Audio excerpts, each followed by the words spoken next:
Series Supreme Family Chaos. Creator Eliza Phoenix. Chapter Breaking the Ice. 3.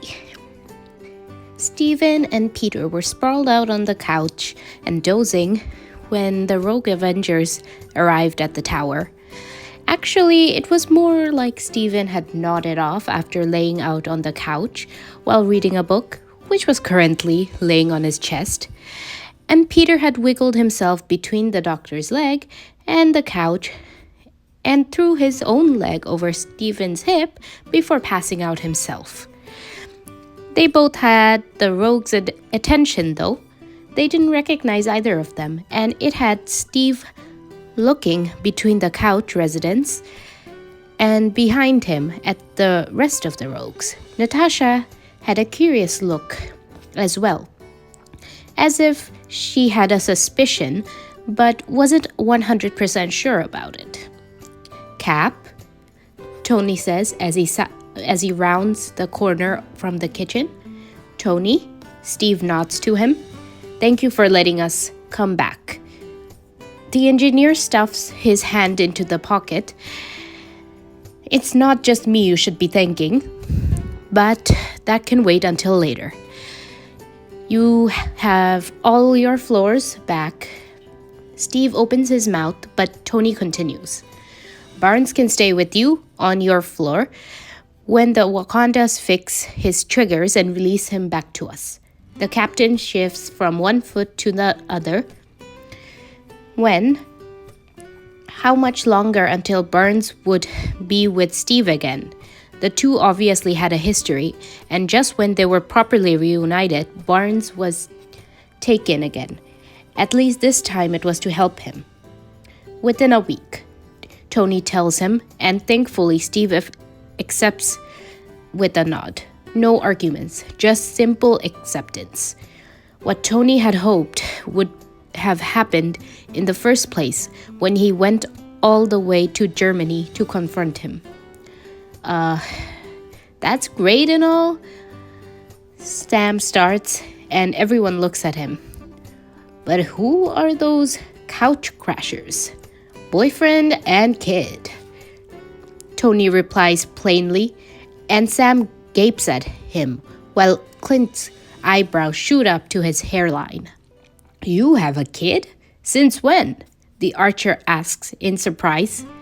The billionaire makes a show of looking at his watch.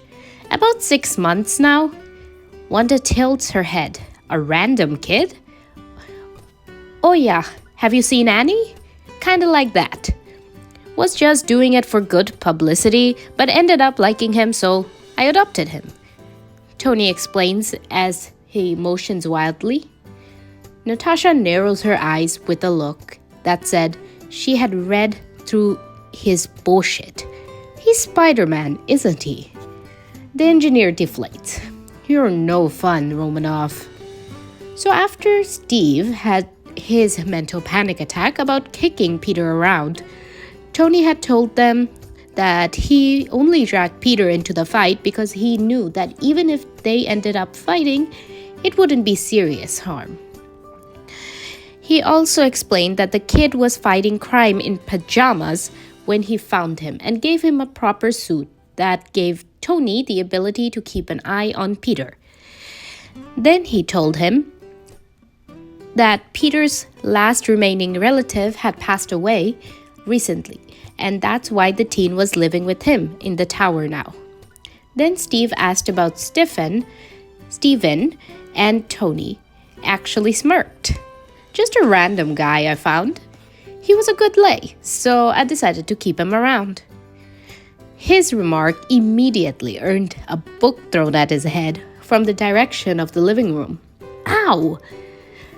The rogue snickered as Stephen carefully extricated himself from the couch so not to disturb Peter, and walks over to join the group. Seeing as I will be fighting alongside them in the possible future, I think it's safe to tell them. Tony grumbles. Yeah, all right. Stephen turns to the small group. Dr. Stephen Strange.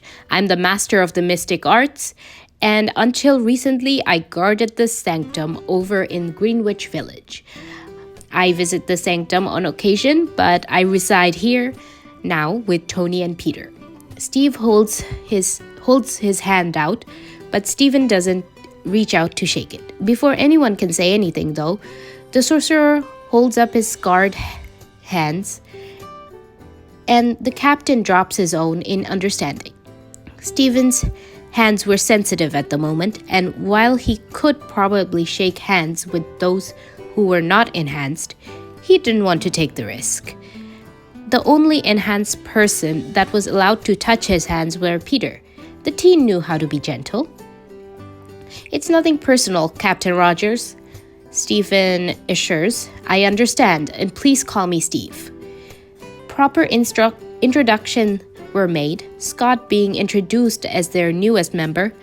After the promise that they will be meeting Peter at dinner, they went down to their personal floors. Stephen had told Tony that dinner with the team would further help break the ice, and Tony had agreed, albeit a little bit reluctant. But he remembered what the doctor had said to him a few months ago. "Mind control is a terrible thing, Tony. You have to ask yourself what you would do in Steve's shoe, though. What if Burns were Rhodey, Happy, Pepper, or even Peter? Wouldn't you do anything to protect them?" Tony hated to admit that Stephen was at least right about that, but it would still take him a while to forgive Steve and Bucky.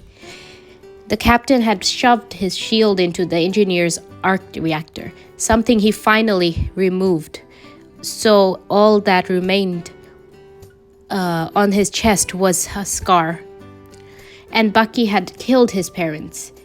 Dinner came around later that night, and before they sat down, Steve had actually apologized for what he had done.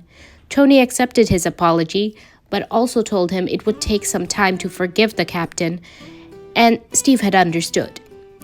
They all sat at the table in the penthouse, and the majority of them had watched Peter eat in fascination. He was eating as much as Steve and somehow still managed to talk between mouthfuls. "Damn, kid, do you ever stop eating?" Sam asks as he piles some mashed potatoes onto his plate. Peter blushed slightly. "If I stopped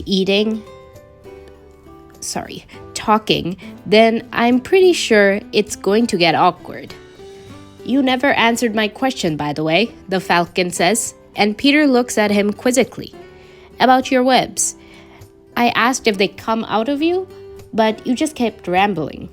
"Oh, nope, just a formula, no bodily fluids," Peter says with a grin as he stuffs his mouth with the chicken. "Oh, thank God for that," Sam mumbles, and Tony snickers. "He took me down with a movie reference," Scott reminds them, and Tony and Peter high-fives each other.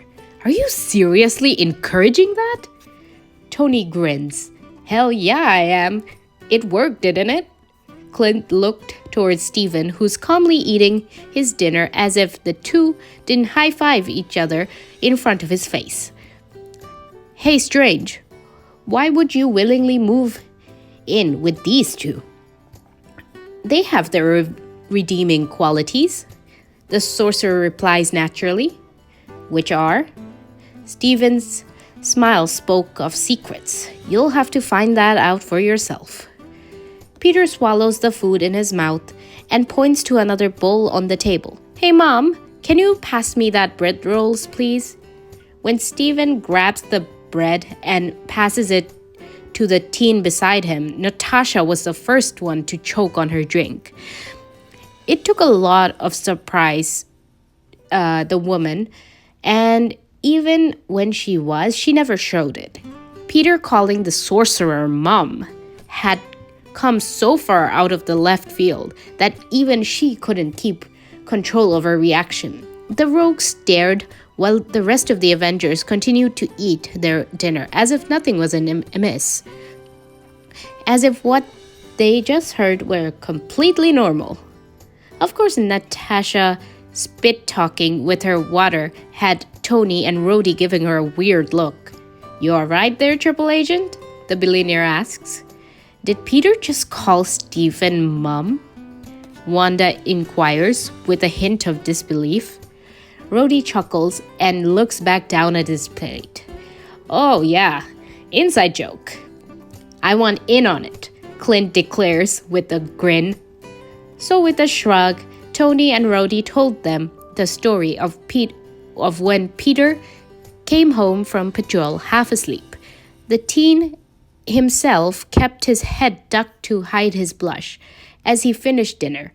And afterwards, the engineer had Friday show everyone the recording of that night. As soon as the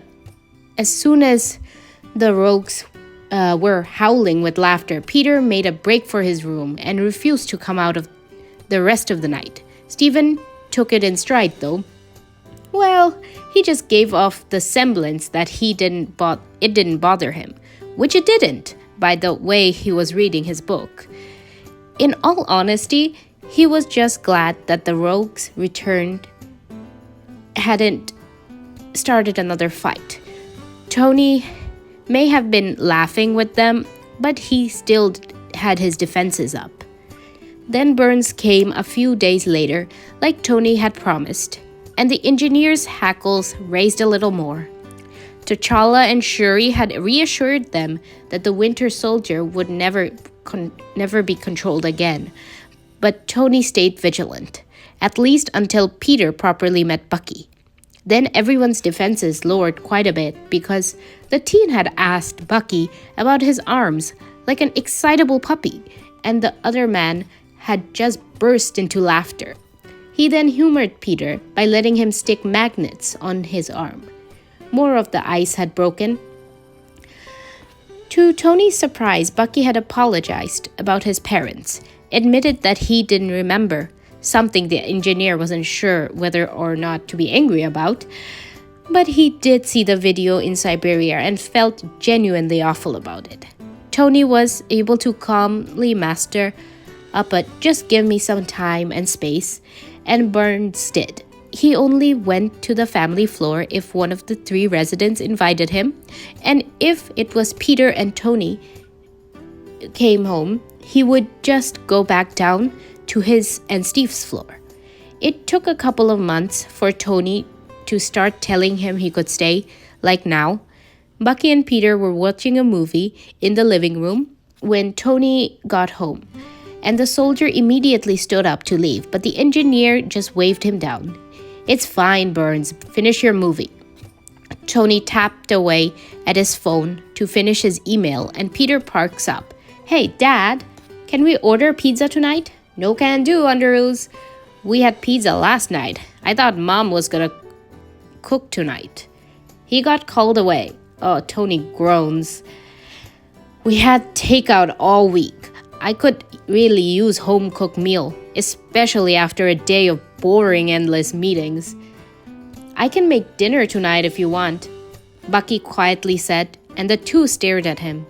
You can cook? Tony asked him dubiously. It helps, the man says, and Tony instantly knew what he was implying. It helped with the guilt, the nightmares, Barnes' PTSD in general. Bucky found a hobby that was therapeutic, and Tony was actually kind of glad for him. Full disclosure, depending on how good it is, I will either ban you from the floor or wrangle you up here to cook more often, Tony says half seriously, and Bucky chuckles. I'll take that risk. You can finish your movie first. So after Peter tortured the man with Star Wars, Bucky had cooked dinner for everyone, and Tony was impressed with how good it was. The man even made cheesecake, and deep down the engineer forgave Bucky just a little bit more. Not because of the cheesecake though. That would be simplistic and dumb. It was just part of the reason. No one needed to know that though.